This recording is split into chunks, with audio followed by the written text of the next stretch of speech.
तीसरे ओडीआई से पहले गौतम गंभीर के सामने बहुत सारी प्रॉब्लम्स हैं और सबका सवाल यही है कि क्या होने वाले हैं वो गंभीर कदम जिससे आप इस टूर्नामेंट को खैर जीत तो नहीं सकते हो लेकिन ड्रॉ करवा सकते हो। तो जो 3 मैच की सीरीज है इसको ड्रॉ करने के लिए कुछ इंपॉर्टेंट स्टेप्स लेने पड़ेंगे गौतम गंभीर को, जिसमें कुछ हमने पॉइंट डाउन करें। अगर आपको लगता है कि कुछ हम मिस आउट कर गए तो आप मुझे कमेंट्स में जरूर बताइएगा। तो सबसे पहला जो इंडिया का कोलैप्स है, जो ऑलमोस्ट हर मैच में हमें देखने को मिल रहा है कि शुरू के रोहित शर्मा आते हैं, रन्स बनाते हैं और मिडिल ओवर्स में जो कोलैप्स होता है, और उसका सबसे बड़ा रीजन खुद रोहित शर्मा ने पिछले मैच में बताया था। रोहित शर्मा ने कहा कि हमें पता है कि बीच के ओवर्स में पिच स्लो हो जाती है, बॉल को ज्यादा हेल्प मिलने लगती है, अच्छी स्पिन होती है और उस टाइम पर बल्लेबाजी करना मुश्किल होता है। और हमारे लिए सबसे बड़ी प्रॉब्लम कहें या चैलेंज कहें वो यही है कि मिडिल ओवर्स में हम किस तरह से रन बना सकते हैं, हमें इस पर ध्यान देना है।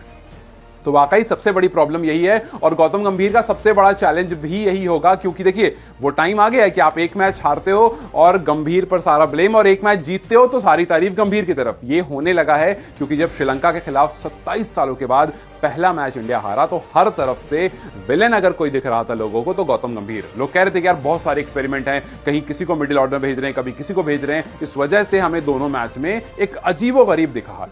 पहले मैच में हम देखते हैं 75 पर इंडिया 0 होती है, 230 पर ऑल आउट हो जाती है, जिसमें रोहित शर्मा 58 रन करते हैं और पूरी टीम जो है वो 164 कर पाती है।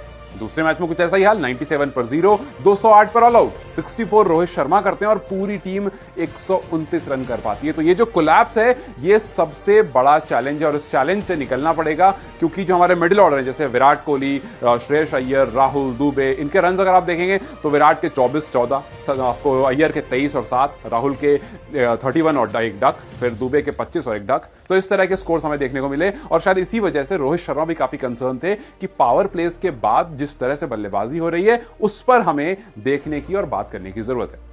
इन सबके बीच में सवाल यह भी उठा कि क्या गौतम गंभीर प्रेशर में थे, क्योंकि गौतम गंभीर को T20 फॉर्मेट में कोचिंग करने का आइडिया है, वहां पर सारे एक्सपेरिमेंट करके उसको सक्सेस रेट में बदलने का आइडिया है, लेकिन ये ओडीआई में नहीं है। क्या ओडीआई में वाकई कोचिंग के लिए तैयार थे? क्योंकि आप देखिए जिस तरह से बैटिंग ऑर्डर चेंज हो रहा था, ऐसा लग रहा था कि कहीं ना कहीं प्रेशर में, कहीं ना कहीं कुछ अलग करने की, मतलब एक अलग भूख होती है कुछ अलग करने की। जैसे आपने पहले ओडीआई में विराट कोहली को 3 नंबर पर भेजा, 4थे नंबर पर सुंदर को भेजा, अय्यर को 5 पर भेजा, राहुल 6, अक्षर 7 और दुबे 8। लेकिन जब आप दूसरे ओडीआई में गए तो कोहली की जगह तो वही थी, लेकिन दुबे 8 से सीधा 4 पर आ गए, अक्षर 7 से सीधा 5 पर आ गए, श्रेयस अय्यर 5 पर थे, यहां 6 पर आ गए और राहुल चले गए लास्ट में 7वें नंबर पर।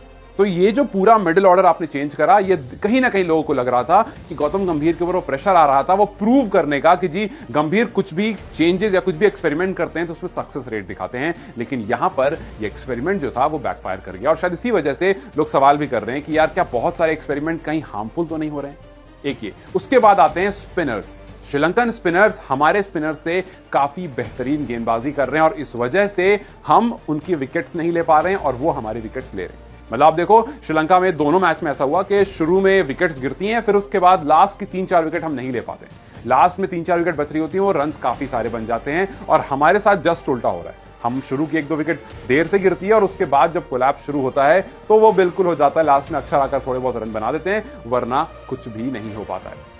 लेकिन इन सबके बीच में स्पिनर्स की बात हो गई, सब हो गई, एक खिलाड़ी है जिस पर सवाल है और वो खिलाड़ी है शिवम दुबे। शिवम दुबे को लेकर बहुत सारी बातें हैं कि क्या वाकई शिवम दुबे की जरूरत है टीम में, या फिर क्या शिवम दुबे की जगह बनती है टीम में? क्या उनसे बेहतर रेयान पराग नहीं है जो स्पिन फ्रेंडली पिच पर अच्छे स्पिन करा सकते हैं?